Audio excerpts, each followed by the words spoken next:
लद्दाख। अगर इस वर्ड को ब्रेक किया जाए तो ला का अर्थ है दर्रा यानी पासेस और दाख का अर्थ है अनेक यानी मैनी। सो लद्दाख मीन्स ऊंचे दर्रों की भूमि और the land of high passes. Ladakh का नाम आते ही हमारी आंखों के सामने बर्फ, दर्रे और शांत वादियां तैर उठती हैं। क्या आपको नहीं लगता लद्दाख बोलने में ही कितना पावरफुल है? कुछ तो है इस नाम में जो मुझ में एक जोश पैदा कर देता है। आंखों में चमक, मन में विश्वास और कुछ नया करने की उमंग जाग जाती है। जब काम के बोझ से चूर और बड़े शहरों के शोर से दूर कुछ दिन शांति में बिताने का मन करता है तो मन में लद्दाख ही आता है। तो ये है मेरी लद्दाख की tried and tested and therefore recommended itinerary. Viewers, the itinerary that I'm detailing is an ex-Delhi 6-day itinerary by flight. Day 1. Most of the flights to and out of Leh are early in the morning, which really works in your favor while visiting Leh Ladakh in 6 days. इसका मतलब है कि आप पहले दिन सुबह जल्दी ले पहुंचेंगे। इससे आपको आराम करने, एक्लेमेटाइज करने और थोड़ी बहुत साइट सीइंग करने मिलेगी। पहले दिन आप शांति स्तूपा और लोकल मार्केट विजिट कर सकते हैं।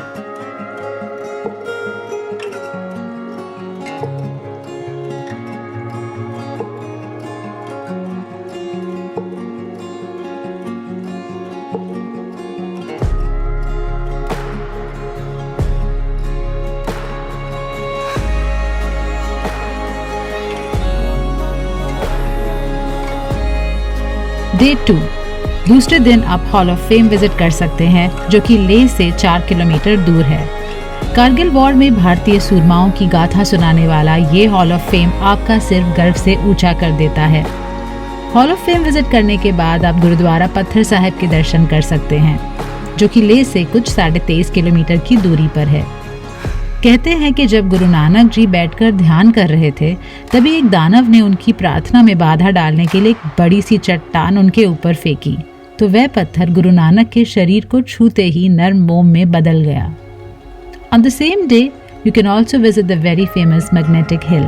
Located 30 kilometers from Leh on the Leh-Kargil highway, Magnetic Hill is a phenomena that defies the laws of gravity and leaves travelers spellbound. And finally आप विजिट कर सकते हैं संगम जो एक कॉन्फ्लुएंस है इंडस और ज़ंस्कार रिवर्स का। Day 3. By your third day, your body would already have acclimatized to high altitude. On this day, you will cross your first high altitude pass, Changla, and reach the enchanting Pangong Sa.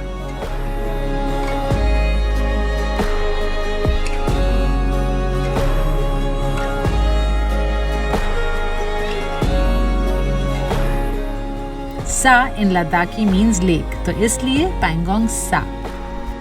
The journey to Pangong Sa from Leh is a good 5 hours. Let me warn you, it is going to be a treacherous terrain, but the breathtaking sight awaiting you at the conclusion will unquestionably justify the effort.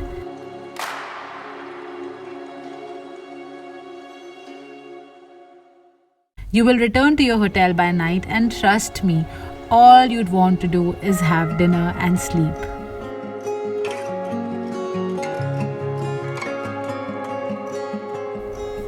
Day 4. On this day, you will leave for the enchanting Nubra Valley.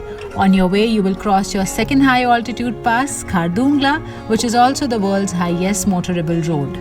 An early start from Leh is highly recommended. इससे आपको रास्ते में sight seeing के लिए ample time मिलेगा। खारदुंगला लेह से महज 30 kilometre की दूरी पर है और आपको वहां पहुंचने में कुछ घंटों से ज़्यादा नहीं लगना चाहिए। रास्ते में आपको कई frozen lakes, snow covered mountains, icicles और बर्फ की दीवारों के बीच गुजरती सड़कें देखने को मिलेंगी, जिनकी अपनी ही थ्रिल है।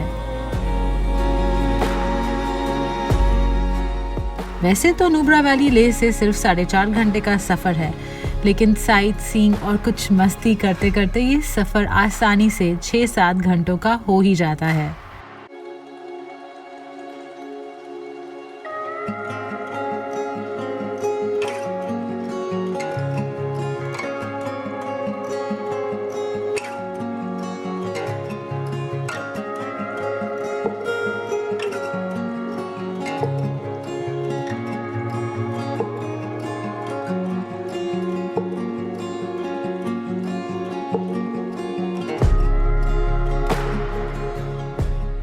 इतनी लंबी जर्नी के बाद आप कुछ करने लायक शायद ही रह पाए। All that will come to your mind will be food and sleep. One night in Nubra Valley is just enough. We stayed in a Swiss tent and honestly करवट लेने से भी डर लग रहा था। साइड चेंज करते ही the bed was as cold as ice itself. सोते सोते लगता था कि बेड गीला है। If you're not too adventurous and want to sleep cozy, then choose any other accommodation but a Swiss tent. Day 5. In the morning, you can explore Deskid, Hundar, and the sand dunes where you can enjoy a short double hump Bactrian camel safari and play with the little lambs.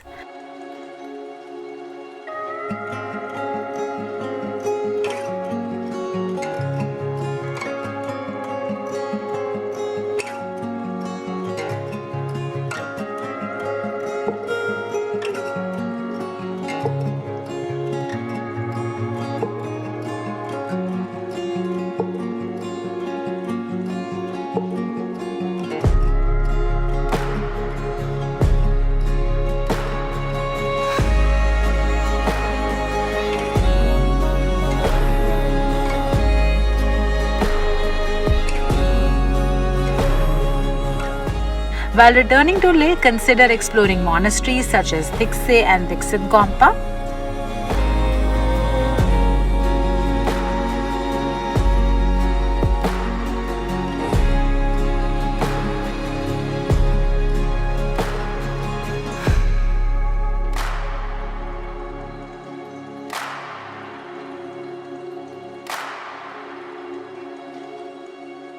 Additionally, you can visit the renowned Druk Padma Karpo school featured in the film Three Idiots.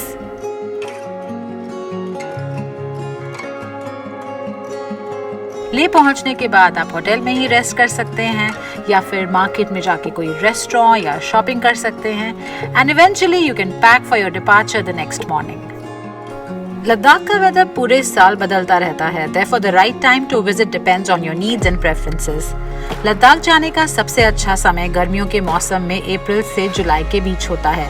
इस दौरान लद्दाख का तापमान 15 से 30 degree Celsius के बीच रहता है। इसके अलावा आप सितंबर से अक्टूबर के बीच भी यहाँ जा सकते हैं। This is another good time when temperatures are moderate and suitable for tourism. हाँ, आप जुलाई से अगस्त प्लीज अवॉइड कीजिए क्योंकि इस दौरान बारिश और लैंडस्लाइड्स का खतरा रहता है और काफी ठंड होती है। इससे ज्यादातर टूरिस्ट इस दौरान लद्दाख नहीं जाना चाहते। वैसे तो November to March is not exactly an ideal time for travelling, लेकिन कुछ ज्यादा ही दीवाने और एडवेंचरस लोग इस समय बर्फबारी का आनंद लेने लद्दाख पहुंच ही जाते हैं। दोस्तों, वैसे तो मैं ले 2 बार जा चुकी हूँ, लेकिन लद्दाख से अब तक मन नहीं भरा। अभी बहुत कुछ देखना बाकी है।